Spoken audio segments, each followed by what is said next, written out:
বর্বরোচিত যেই ঘটনা ঘটেছেন, আমরা মনে করি এটি রাষ্ট্রের বিরুদ্ধে একটি ষড়যন্ত্র হতে পারে। আপনারা জানেন, পটুয়াখালী জেলাধীন দুমকি উপজেলায় গত ইংরেজি 18/3/2025 তারিখ জুলাই অগাস্ট বিপ্লবে শহীদ পরিবারের একজন গর্বিত কন্যা তার পিতার কবর জিয়ারত করে বাসায় ফেরার পথে মানুষরূপী কয়েকজন হায়নার লালসার শিকার হন। দল ভিকটিমের সেই অশ্লীল ছবি মোবাইলে ধারণ করেছে।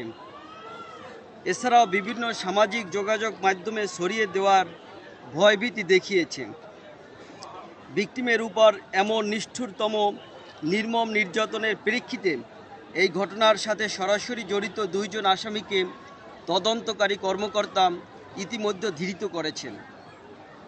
আজকে তদন্তকারী কর্মকর্তা মামলার মূল রহস্য উদ্ঘাটন, এই আসামিদের সাথে আরও কোনো আসামির সম্পৃক্ততা আছে কি না সেটি জানা, এবং এই ঘটনাটাকে আমরা একটি বিচ্ছিন্ন ঘটনা মনে করছি না, যেহেতু এই পরিবার একটি শহীদ পরিবার।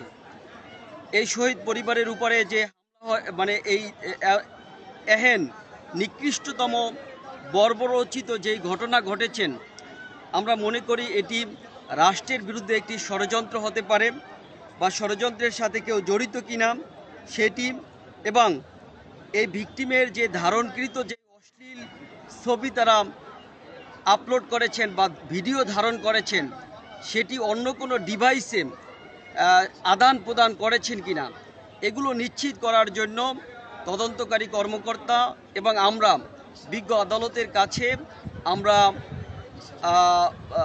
3 দিনের রিমান্ড প্রত্যাশা করেছিলাম, প্রার্থনা করেছিলাম।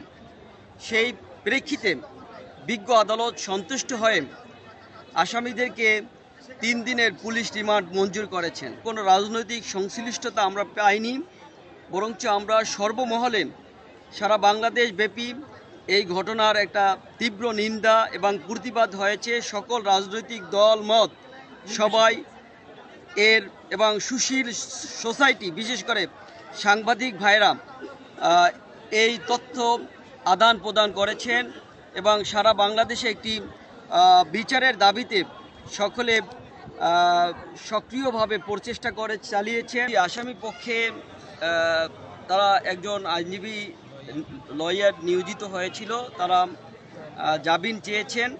বিজ্ঞ আদালত উভয় পক্ষের শুনানি আনতে তাদের জামিনের দরখাস্ত নামঞ্জুর করেছেন, এবং আসামিকে রিমান্ডের 3 দিনের রিমান্ড